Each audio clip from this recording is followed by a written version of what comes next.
The coronavirus is a virus that is a member of the COVID family. It started in Wuhan, China, and was spread through the consumption of a bat. Animals can get it, but they can't give it. We have no vaccine, and we have never seen this before. Hence the reason of a little bit of a global panic that seems to be flattening out now. It can spread through human transmission, and that's the reason for the 6 foot social distancing rules and states closing, gyms closing, everything like that. So I sat down with my mom and my dad to ask them about the emotional toll that this virus has taken on them and some other questions. What was your initial reaction to the coronavirus? My initial reaction was to the coronavirus. I knew about it when you were sick back in November, and this is before it hit the media. So I had been talking to your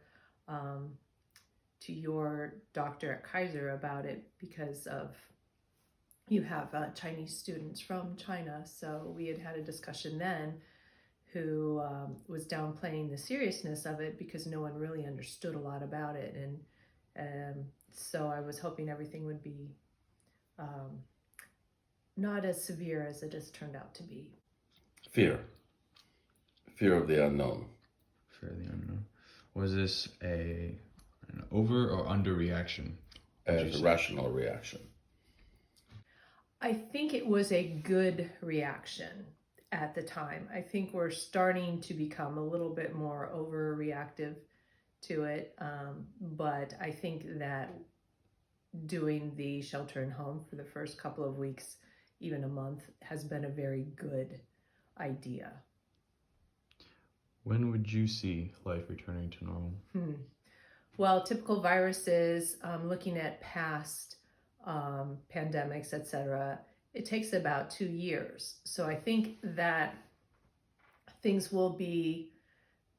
could potentially be a little bit more normal in about 2 years once we get a vaccine in place. But this is going to take a while, and I think that this is just the beginning of viruses and that we're going to have to readjust, similar to what happened, our reaction at 9/11 and terrorism. We're going to adjust to having more viruses and pandemics and how to handle that a little bit better. I'm not sure what you mean by normal. Normal is in back to exactly the way it was. I don't think without social distancing and all that. That may be a while, and it'll be dependent on when a functional and dependable vaccine is discovered. Could be a year. Everyday life, do you think it's going to change norms such as shaking hands, and do you think that's going to turn to more fist bumps, even though that was seen as kind of informal? Do you think that's going to become the new norm, formal or informal? Yes, I think also maybe more the Japanese bowing it might be a little bit more of a typical greeting from now on. Yes, I hope for many people around the world, for everybody, including myself. So I also wanted to see what my dad thought of changing norms such as fist bump or handshake or kowtow like my mom was talking about, because he grew up in a very formal setting and he grew up in Chile where that's very appropriate. You don't do anything else apart from that. And then he was also an attorney where shaking hands or a formal greeting such as that is very professional, and you can't fist bump somebody that's not appropriate. So I wanted to see what his reaction was. I think there's a greater awareness of that. A portion of the population was already aware of that, like myself and many friends of mine in the professional circles that did a lot more fist bumping or just waving.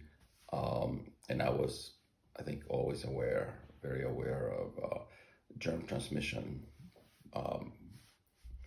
But to the extent that that is proliferated throughout the world and throughout our society, I think it's going to be a very good thing. So I guessed wrong on that one, but I want to see how they feel about quarantine and the effects it's having on them. So would you say that because we've had like a lot of projects or some stuff going on around the house that maybe that helps us cope with this isolation that we are currently going through?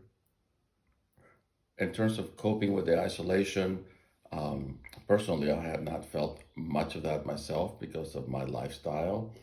I happen to be retired, and I do a lot of projects on my property, which is a large property, and I have many things to do. Also, our primary business is located right on the property where I live, so I am very fortunate to have that.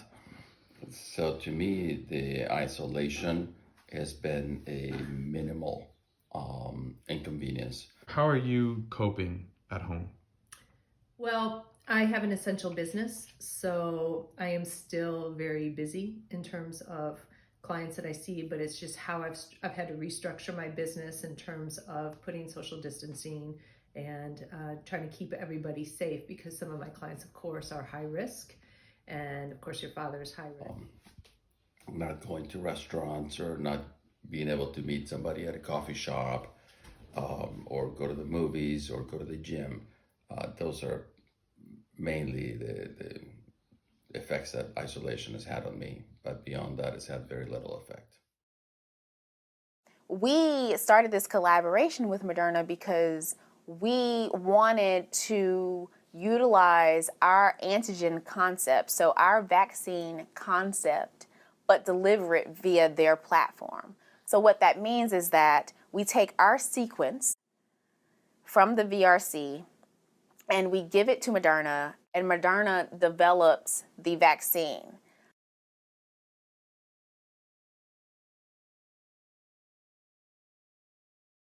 And all of these things are things that we've done a lot, actually, with MERS and SARS vaccine concepts, including MERS mRNA.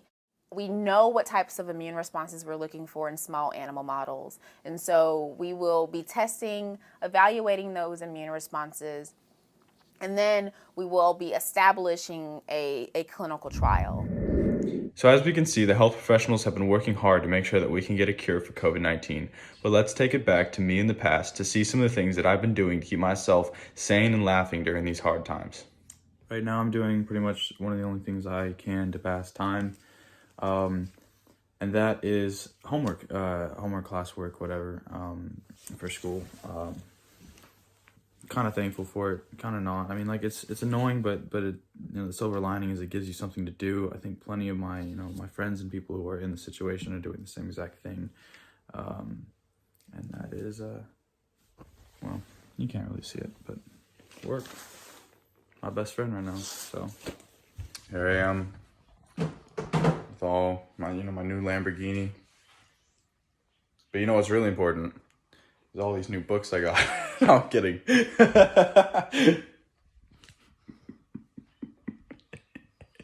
Okay, so I woke up. This seems to be a reoccurring thing of waking up at 10:30. For a few days I was off that, now I'm back on. Then I'm gonna go do homework. I don't know what homework gets written down. I probably missed some Zoom meetings, but...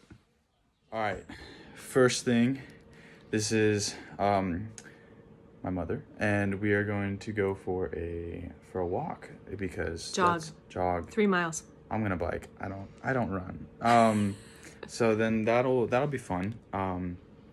We're also doing this because I've been cooking and baking a lot, and we need to exercise.